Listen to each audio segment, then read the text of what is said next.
My name is Jessica Hunsden. I'm a program coordinator at the GSE, and I am happy to introduce George Borum, who is the principal of behavior and culture at Henry Johnson Charter School in Albany, New York. And I want to give it over to him. Well, good afternoon, everyone. I hope everyone is having a wonderful Wednesday, wonderful hump day. I just wanted to take a minute just to thank everyone who took the opportunity to join this presentation of mine. It's very important. I have been, this has been very important to me, especially dealing with behavior on a day in and day out basis. So the title of my presentation is Teach Like a Compliance Officer, Age of Compliance on Black and Brown Students.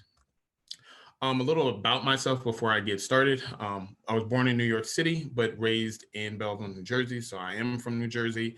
I have a bachelor's in history from the University of Southern Maine and a master's in Africana Studies from the University at Albany. I've been in the field of education for the last 12 years. I'm happily married for the last 11 years and a daughter, as you see on the photo right there, a strong, beautiful Black girl as well. So those are probably one of the reasons why I'm so focused on the aspects that I do. But thank you for the opportunity to speak. Feel free to have your cameras on or off, completely up to you. Any questions, please type in the chat box and I will answer them when the presentation is done. I know we live and breathe and are through a challenging time, but I just want to thank everyone for having the opportunity to listen to my presentation and have any questions that they may feel is important as we go through this time. All right, so we will get started. So the objective for today's meeting is to articulate the meaning of compliance culture, describe how compliance culture is coded into the language of high expectations, and analyze how compliance culture and high expectations actually plays out in the classroom in school dynamics, how it serves to manage, control, and penalize Black and Indigenous people of color students in school/classrooms in damaging ways. So, wanted, teachers of color. So for years, we have been looking at what is the landscape of teaching and what does that look like day in and day out. We are changing demographic in this country. Schools are going to be a place where we are changing. So in 2011, 2012 school year was the first time in our country's history, a majority of public school students are Black, Indigenous people of color. Despite the demographic change, 82% of the teaching force was white. In 2017, 2018, about 79% of the public school teachers were white, 9% were Hispanic, and 7% were Black. The percentage of white and Black public school teachers were lower in 2017, 2018 than in 1999, 2000, when 84% were white and 8% were Black. There have been various programs around the country, programs that have been developed in major metropolitan areas like in New York City, in Boston, to try to help that gap out by allowing Black and Brown students to alter their teaching certification, especially in urban areas, to get more, especially men of color, into the field of education. Despite that, we're still seeing a shortage of Black and Brown teachers into the field. Numbers don't lie. Educated leaders are predominantly white. In the 2011-2000 school year, only 20% of public principals were individuals of color. Between 1987 and 2015, which is a much larger gap, the number of Black teachers increased from 191,000 to 256,000. But the share of teachers who are Black has actually declined from 8.2 to 6.7%. The one increase we have seen has been with Latinx, have increased the number of teachers in the last decade. However, African Americans see a sharp decline in African American teachers. So this is going to sound a little weird. So close your eyes for a second. Think about your experience in the classroom as a classroom teacher, or remember your time as a student. What did it look like? What did it smell like? How did it feel like on a good day, on a cold day, or on a hot day? Now, the question, when was your first teacher of color that you had in the classroom? Was it in elementary school? Was it in middle school or junior high? Or was it in high school? The reason why we have not seen a lot of teachers of color, which will be explaining in the next couple of minutes, is that a majority of the time we don't see those that look like us. If you see someone that looks like you, you're more likely to go into that field. So predominantly, I work at an elementary school, K-4. So a lot of the students here see figures on TV that look like them, so they're interested in going into those fields. A lot of our young boys love playing basketball. So because they see a lot of African Americans that look like them, even in high school, in college, and in the NBA, who look like them, so they adapt to want to be able to go into that field.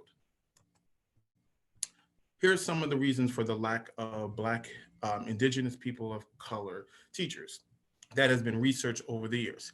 Teach in high poverty areas. Teaching is a challenging and taxing on any person, but asking a person of color to be able to go into high poverty areas is very challenging for anyone. High teacher turnover rate. Obviously, with COVID, we've seen a lot of teachers laid off because of budgetary concerns, but that was also a concern prior to that as well. We have a lot of baby boomers who are retiring from the field, and it's very hard to replace them with a new generation of teachers because a lot of teachers are not going into the field. A third one is challenging teaching conditions. It's challenging to teach at any school, regardless of elementary, but when you go into a school where you are predominantly the only person that looks like you, those challenging conditions can be high. And insufficient school resources.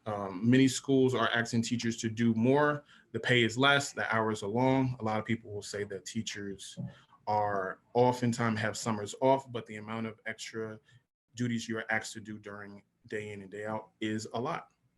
Feeling isolated or stereotyped, research has been done that Black and brown teachers of color typically are the ones who have to provide some level of discipline or be the ones at school to supply any level of when a student of color is struggling at school, they are predominantly pushed upon the teacher of color. And that could be taxing, it could be rewarding as well, but it can also be something that's taxing over time.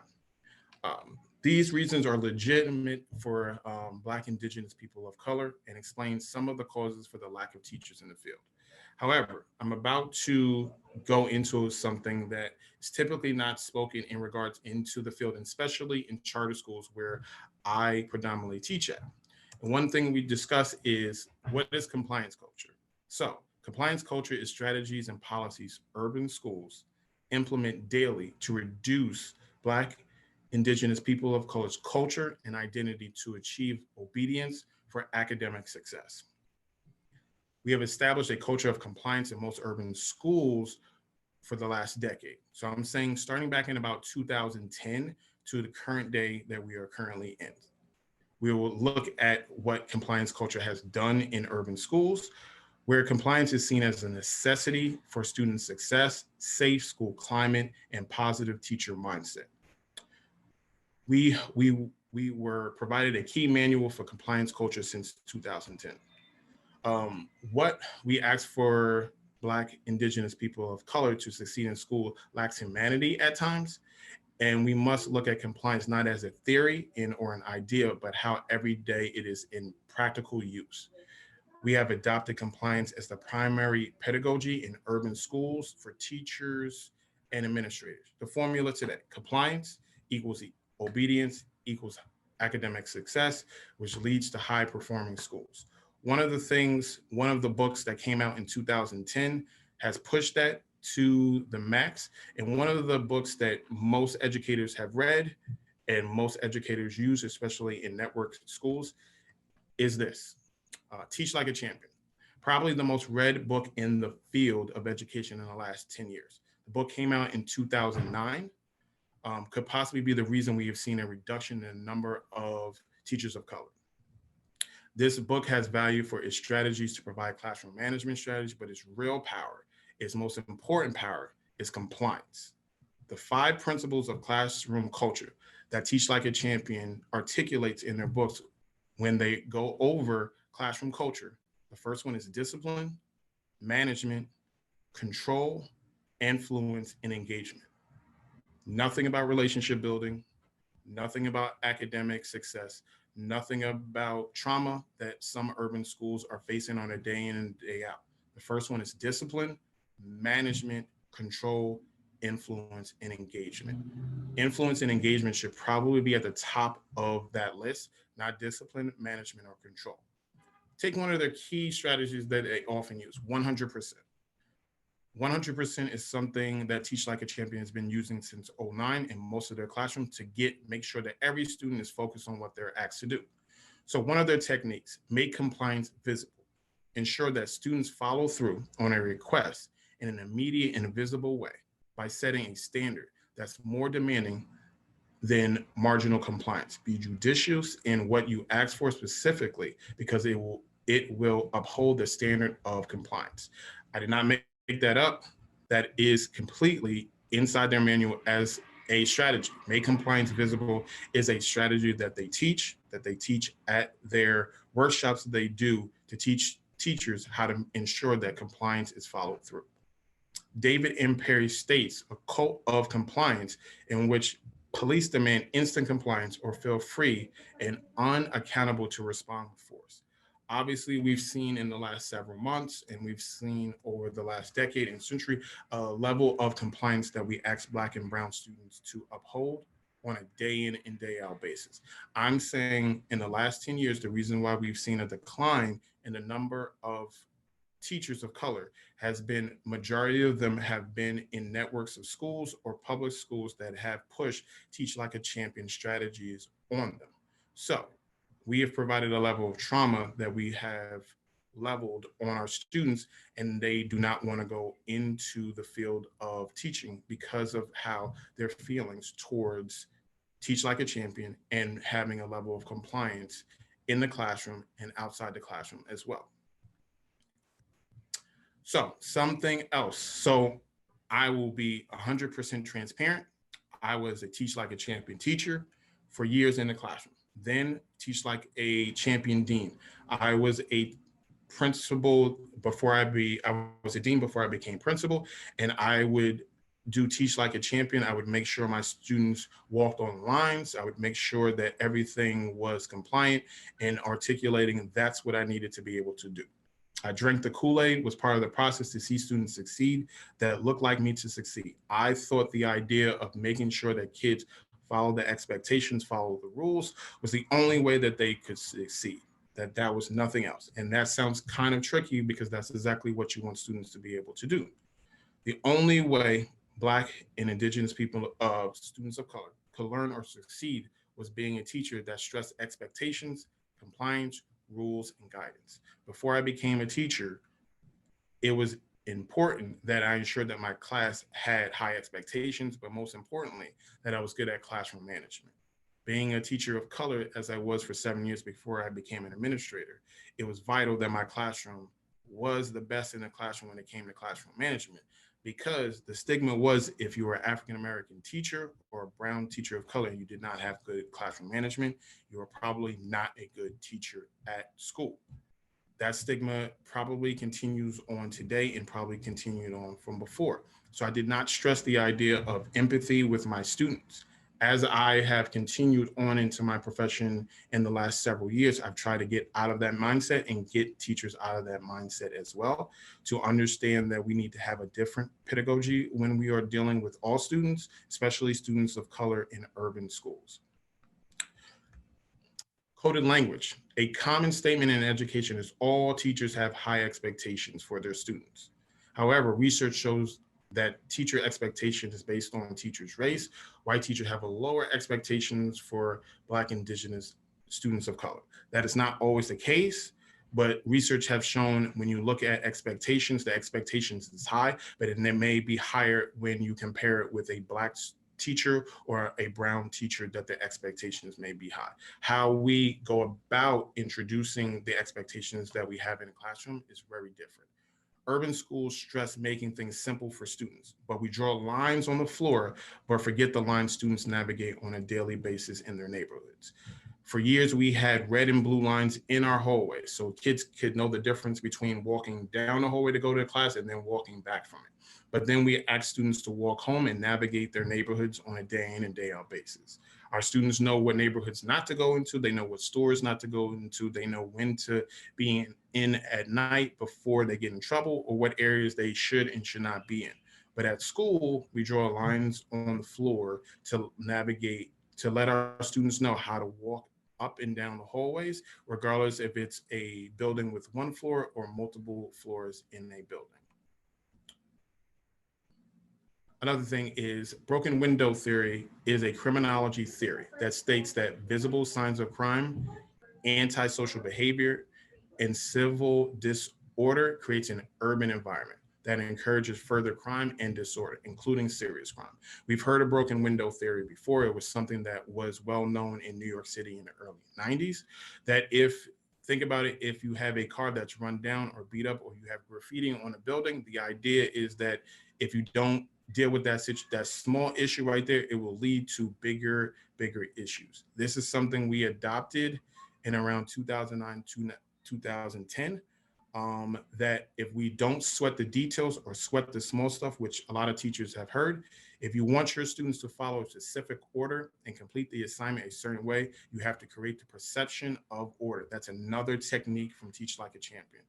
If we promote the idea that we're sweating the small stuff, then the big things will not be an issue in the classroom. That comes directly from broken window theory approach. So we use a criminology theory in urban schools to promote the idea of compliance and order in the classroom. I would say, and I've said this to our staff here, if we tried broken window theory at other schools the way we do at urban schools, it would be vastly looked upon differently on how we do it.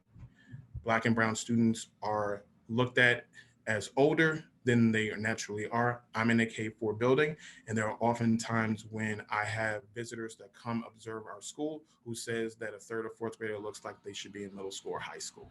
And when I tell them they are the correct age, they always perceive to think that they're older than they are. That is one thing we're trying to bridge the gap here, and maybe a reason why we see a reduction in the number of Black and brown teachers in the profession. Expectations equal suspensions. The child trend analysis highlights findings that when a student disrupts class, a school can disrupt the student's education and his or her entire life.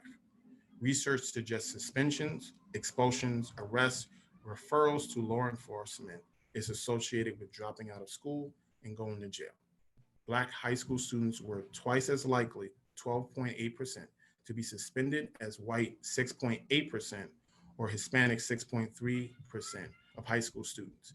We see that high expectations are key for any school to succeed, but the level of what we measure high expectations in each school is vastly different. What we're asking students at Black and brown predominantly urban schools is students for minor offenses typically get suspended at a higher rate than the same offense in a suburban school district. And that's predominantly seen in urban schools. One of the ways to deal with compliance and broken window theory is to highlight the small infractions so that big infractions that you have at school won't occur. However, that has not always been the case. Small infractions have led to bigger infractions, which just means that the consequences are higher for a student who may not be wearing proper school shoes, may get the same consequence that a student who had a fight in the middle of a hallway. School to prison pipeline. We're leading a population to prison, not college, through compliance. Black, Indigenous, people of color students, possible future teachers have seen their friends in prison and started from experiences in the classroom.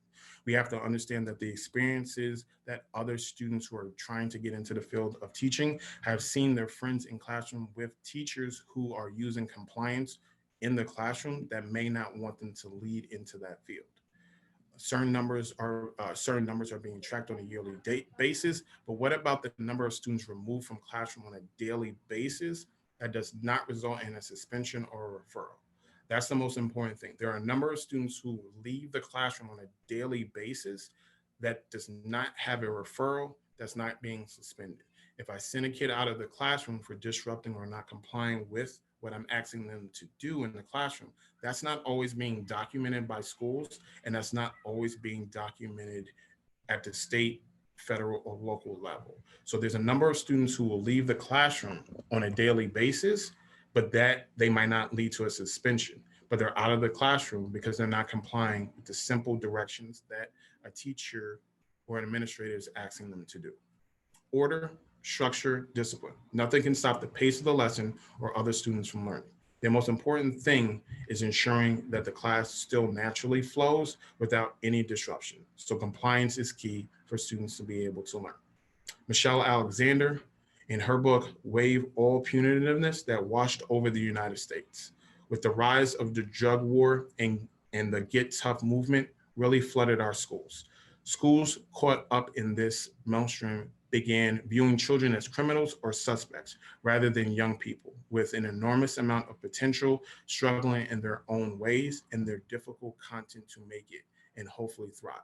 What she's painting a picture of is that schools have become obviously a school to prison pipeline, but also the idea of compliance. What we ask students that are Black, Indigenous people of color to do in the classroom is vastly different than what we would ask any other group to do or be able to implement policies or procedures that way. What can we do to improve? First, stop reading Teach Like a Champion, please.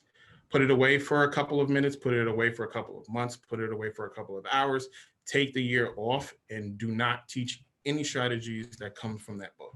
Start reading other books in regards to pedagogy. Three of the books that I've listed here are well-known books. Obviously, Christopher Edmondsman for white folks who teach in the hood. Bettina Love's book that came out a couple of years, We Want to Do More Than Survive. But also the last book, which is in a very older book, it's Pedagogy of the Oppressed.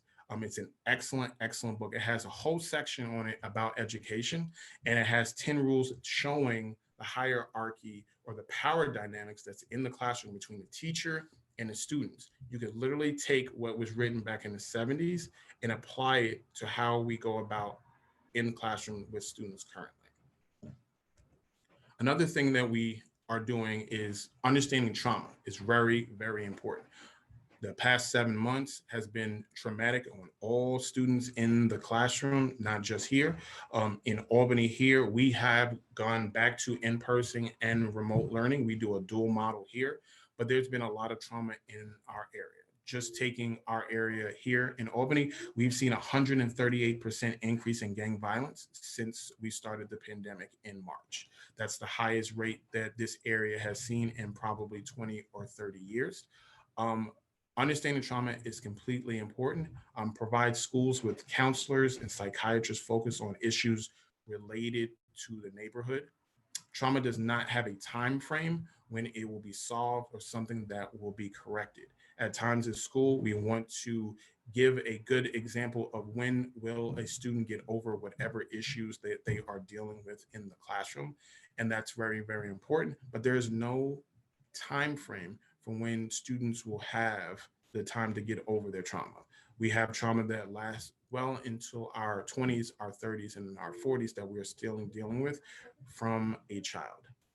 If you have time, there's an excellent minute-and-a-half clip of a character from American Gods. If you have the opportunity, a character named Mr. Nancy goes into great exhaustion in regards to what does trauma look like for African-American youth in this country. And it's very poignant, it's very direct, and it's very to the point without being PC about what's going on and how we are dealing with things on a day in and day out basis.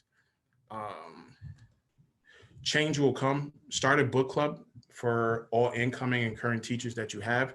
Create curriculum and lessons that are culturally responsive. Eliminate racist behavior policies and create a system of procedures and routines that are appropriate. Now that I said get rid of Teach Like a Champion, the most important thing is that all classrooms need to have some level of structure, some level of organization. But it can be something that you build with your students in the classroom. Someone would say, how do you build that with 5-year-olds?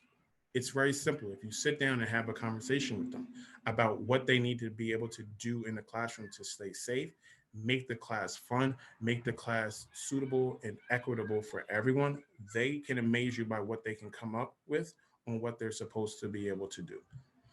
The best thing we did here after in the last 7 months was being able to create a book club for our teachers to be able to read books and articles that they normally would not have time to be able to read or not able to find. That's been the biggest thing, is being able to open the eyes of individuals about how education affects all other aspects of your daily life and how it's affected generations prior to the kids being in our building right now, in a K-4 building or a middle school or a high school as well. Thank you for taking the time to listen and be reflective of the process. Education is a tool for helping all Black, Indigenous people of color, and increasing the number that will benefit all students. Um, if you have any questions in the chat, I will be happy to have a discussion about any aspects that you see in your day to day. If you are educators, my experience here working as a teacher, as a teaching assistant, then a classroom teacher, then a social studies teacher, and then a dean, assistant principal, then principal at the same institution for the last 12 years, to be able to understand how we can go about doing that process. So if you have any questions, please put those on or in the chat, and I will gladly answer any questions that anyone has in regards to the research that I have been doing, what my experience is like, the practical use here as well.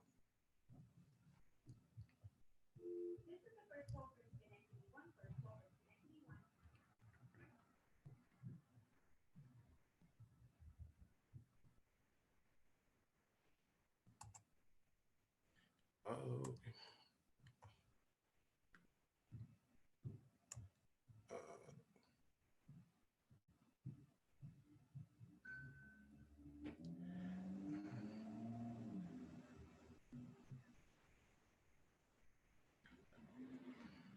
does anyone have any questions? You guys can type those in the chat right now. Any questions you had about the topic, anything that you're interested in discussing a little bit further about all the books that are on there. You share some of your research on the decline. So some of the research that I've been able to just here at my individual school that we are a K-4 building here in Albany. And at the beginning of 2009, where I started, I was a teaching assistant, and our principal at the time, who had come from a suburban school district, who then came to an urban school district, had a co-teaching model where we had 2 teachers per classroom, which we currently do as well. But the co-teaching model was built on the idea that the lead teacher was predominantly white and the TA or teaching assistant was predominantly a person of color. And she was very clear about what she wanted the teaching assistants to do. Your job was to deal with management and control of the kids while the teacher is able to teach. She didn't explicitly say that, but that was what was understood by everybody who was a teaching assistant. Your longevity was based off of the idea that if you could not use classroom management and control in your classroom, then you were not a good teaching assistant. So through those years as being a teaching assistant, I had to get better if I wanted to ensure my ability to be able to become a classroom teacher. When I became a classroom teacher, that's when we started to lose other teachers of color. A lot of the teaching assistants did not want to become classroom teachers because they did not want to continue on that model. So they left. As the years progressed and we got different leaders in our building, the model changed to just we want 2 certified classroom teachers in the classroom. And in our area here in Albany, we do not have a lot of universities that are very diverse. So a lot of the teachers of color went into other school districts or they went completely out of the field. Our school building here at Henry Johnson Charter School is still a co-teaching model, but majority of our staff, I would say about 72%, are white, which matches pretty much the average nationally. And we only have about 18% of our teaching force is teachers of color. As one of a few administrators of color, it's very challenging to find. Typically when we're recruiting, we have to leave the area to go to like Buffalo or Rochester or New Jersey or downstate in New York City to look for teachers as well. Another question, besides teachers saying that they won't follow the Teach Like a Champion model, what else will it take or what else needs to be done to get rid of this ultra compliance model? I think the idea of, especially here in charters, because charters are based off of getting a renewal each year. So you get a 3-year or 5-year renewal. So the idea that compliance is super big when it comes to especially charter schools. How do we get the scores to go up? Okay, every kid has to ensure that their hands are folded together, that they're listening, and that they're attentive to every single teacher in the classroom for scores to be go up. And Teach Like a Champion model comes from Uncommon, which is a network of schools, which has been able to then filter that book out to other networks of schools that has then led into to other public schools as well. What we have to do is put the book down and learn if we are going to use Teach Like a Champion, if that's the model that your network or your school district wants to be able to go through, taking pieces of the book but not making it the manual or bible that you use at your school to get compliance. Like I said in the presentation, the 5 rules for them to be able to do it, the first one was discipline. It was not love, it was not empathy, it was not being a trauma informed school. The first word to get classroom culture was discipline, management, and control.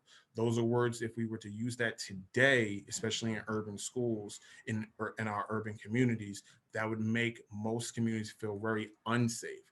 But we apply that to schools, thinking that the best way to ensure success is to be able to have those 3 pillars as the way to ensure that.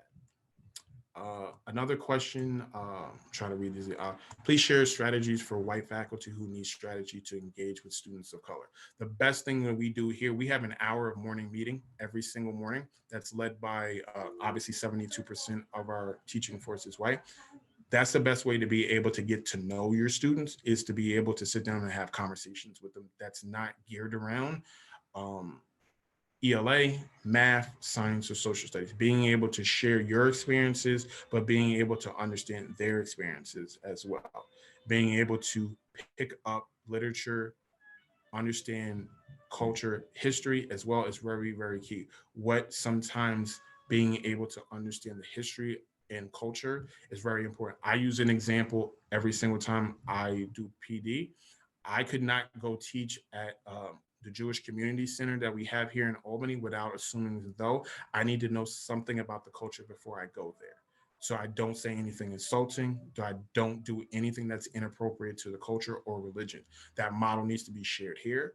Part of the problem is teacher education programs don't always prepare teachers to go into urban schools. They just prepare you to be a teacher. So and that makes that you have to understand, if you want to teach in an urban school, and it's not just a job that you're applying for because you want your first teaching job, completely understandable. You want to teach, you want to be able to do what you have a passion for it. But if you're going to teach in an urban school, you have to understand the trauma and other aspects that go about being a teacher in an urban setting as we are right now. Um, Do you have any suggestions for teachers of color who work in predominantly white elementary schools to help shift the mindset of staff who rather stay away from conversations surrounding race? That's a fantastic question. That is, we struggle with that as well here. With having our white staff be able to have those conversations with our African American students here at Henry Johnson Charter School. We are 98% African American here. Um, the first thing I think would be is to get them in an environment where they could talk freely without the idea that they're going to say something that's going to cause animosity with other staff members. I think at times we are timid about having conversations of race because nobody wants to put their foot in their mouth or say something that somebody's then going to repeat and basically be like, you heard what what's the name said at the meeting. I think the best thing we can do is to be honest and clear about what kind of conversations do we want to have. What are some things that we can start with something simple. Let's have a book study on a current book and then start from there. that might open up the floodgates for people to be able to have conversations. A book study is easy because then you can open up the dialogue with other people to be able to have conversations is probably the best way to start. Every school building is different, every staff is different, but understanding your personnel of who are those individuals that are strong enough in your building to be able to have those conversations, but then also lead those conversations. Also using the staff that are woke enough at your school to be able to tell other staff members this is something we need to be able to do to open up our minds and have a clear, articulate conversation about what we're doing here at our school. Now we have about 4 minutes. Why do you think charter schools are in urban areas versus suburban areas? Because honestly, just why do you think charters? That's a great question. Because in urban schools, it's easier to put compliance in schools than it would be in suburban areas. Broken window theory does not work. We have a longer school day, we have a longer school year. That's very enticing to any parent. However, in urban schools, in my opinion, just my opinion, you're able to do more and get away with more stuff in an urban area because most people feel as though that students need a little bit more compliance, they need a little bit more discipline, a little bit more control. In suburban areas, the perception is that you can be critical thinking, you're going to be able to go to a 4 year school. We tell our students here, regardless of you're in an urban school or a suburban school district, we're still going to have high expectations. What we do here is because I'm able to understand now, we completely push that teach like a champion out of the building and told teachers for the last 2 years, just go have conversations with kids. That's it. Just go have conversations. Get to know your kids before we get to the point where we're sharing expectations, rules, how to get out of your seat to ask for a pencil. Just have a clear conversation and articulate that with the students that you have at your disposal.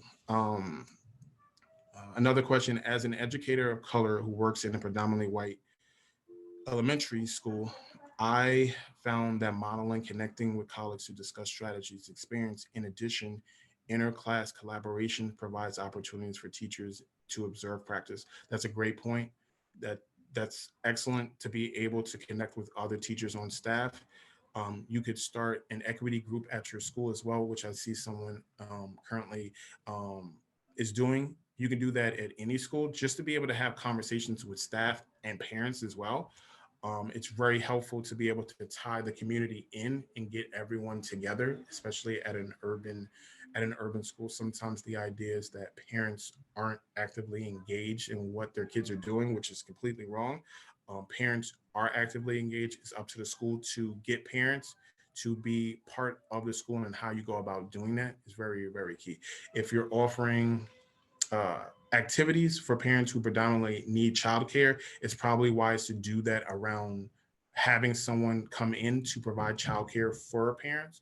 So then parents can come in and be part of that process. So if you're not thinking about those things to try to get parents into your building, especially with such an important topic, that's key as well. Um, I feel like I'm hitting my head against a wall as many non-white teachers with many of my colleagues who don't like change. I love that. Wish my district 16 years of zero workshops around race, culture. Started my own committee, my school, and got dismantled by the principal after 7 years, stating we're good with that now. Yeah, it's very challenging. I think now I don't want to say it's a buzzword, or it's easier to have conversations around race, especially with the last 7 months that we've had. But one of the things we've done, I would tell anyone to do is try to look at your discipline policy to see if it's equitable for everyone. If it's not equitable for every single student, is it realistic for everyone?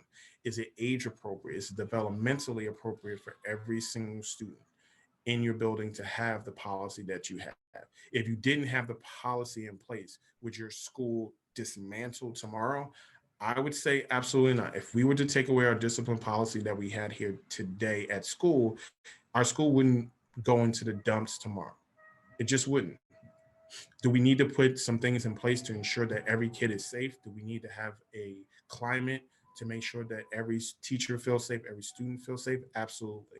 But the biggest thing is to ensure that every student feels as though we're not providing a level of trauma for them to get more teachers to come into the profession. I tell students who are in college all the time, please come into the teaching profession, and they always give me the same response. Nah, I'm good. I didn't have a good teacher experience. I don't want to do that. It's probably because they had a poor experience when they were in college. I mean, when they were in middle school or high school, with a reason why we've seen a lack of students of color wanting to get into the field of education. Um, Another question. Recently, I chose to take early retirement. Um, Being passed over for principal, I was told by the chair of the hiring committee that I would be better served to look for a principal position in an urban district rather than any suburban school district. I felt pigeonholed and wanted my students of color to see someone who looked like them when I left. The students with only 5 people of color in the building with 60% students of color, very disappointing. No, I think it's challenging. Like, everyone's trying to do the work that they best that they can on a day in and day out basis. I would tell everyone, continue what you're doing. Start a book club. Start something simple that you know you can do, something that you know you can be successful with. Have conversations with individuals that are like-minded, like yourself, and then start steadily getting others around the board, having a conversation about race, having a conversation about compliance, which a lot of people don't assume that this is compliance, but it really is compliance on many levels. Yes, I would be willing to share this presentation with everyone. But the most important thing is compliance is such a it's not a buzzword you hear in education. We don't say compliance, we say expectations. We don't say compliance. We say order, structure. We want to make sure that we have order, structure, and control over the classroom so we can ensure that kids are learning on a day in, day out basis. But compliance all goes contributes to that, and especially in urban schools. I fell into that trap because I thought that was the idea, that only students that look like me were able to learn that way. And once I realized and started doing my own reading, having my own conversations with other staff members from other schools, staff members in my own school, I realized that I'm just perpetuating the idea of compliance. And when I stopped doing that, I had a better relationship with students, regardless if they look like me or not. I was able to build upon that. My greatest regret is that students who had me when I was early on in my teaching career come back to me all the time, who are 16, 17, 18 years old, who say, you were mean. And I had to think about my experience as a teacher and say to them in the back of my mind and say, yes, I was mean. I probably was not the best teacher I could have been because I thought that was the way I had to educate you. And what I've had to do in being self-reflective is tell them I apologize for the way that I acted in the classroom towards you, and saying that shouldn't have been the way that a teacher had treated you in the classroom. And I think that's the most important key, is to understand how was I taught, and how can I better equip the newer generation of teachers, regardless if they look like me or not, on how they can best be suited in the classroom to help students of color, low income students of color, or white rural students. It does not matter. Compliance goes wherever people think that that's how students need to learn best, as opposed to empathy, love, being in trauma informed school, using restorative practice as well is a big part of that as well. Restorative practice works. It gets students to understand the harm that they cause to other students, the school, and other teachers as well. We have 5 minutes left of the presentation. If anyone does not have any questions, I will leave my email address in here. And if you would like the presentation, I don't mind sending it to anyone. If you would like to speak further, I always looking for people to have conversations with about compliance as well. Please feel free to email me. That's my school email address. If you would like to further about things that we're doing here at our school to kind of get past that piece as well, that would be fantastic as well. I'm always learning. I can learn it from what other people are doing in other fields, what you're doing at your school, how we can pass along that information in regards to everyone. So I don't know if I was able to make that private. Um, everyone publicly. George, this is Jessica. You may have just sent it to one person or something. It didn't come through to all of us. All right, let me see if I can possibly send it to everyone. I thought everyone in the meeting. Okay. All right. Okay. I think I sent that to everyone now. So please feel free to reach out for my research, things that I'm working on, what you're working on, um, what books are out in the field that interest you, that I can pass along, that you can pass along to me. But if anyone has Teach Like a Champion, please put it on the shelf for maybe the rest of the school year. Tell your administrators to put it on the shelf for next year if you're starting PD next year, or put it on your shelf, because a lot of people will say, when we come back from Christmas break or Thanksgiving break, we need to go back to basics. We need to go back to expectations, rules, and procedures when we come back, because the kids have forgot how to walk in the hallway. Tell them, I think they remember how to walk in the hallway. They did not forget after being out of school for 10 days. So any sorts of things you hear like that, just make sure that you have a growth mindset and you understand that that falls right back on compliance as well. If there are no more questions, thank you for taking the time out of your busy day. I hope everyone continues to be well. Mask on, like I tell the kids here when you're out in public. So I'll kind of keep that same message as well. But thank you very much for taking the time out of your busy day to be able to do that.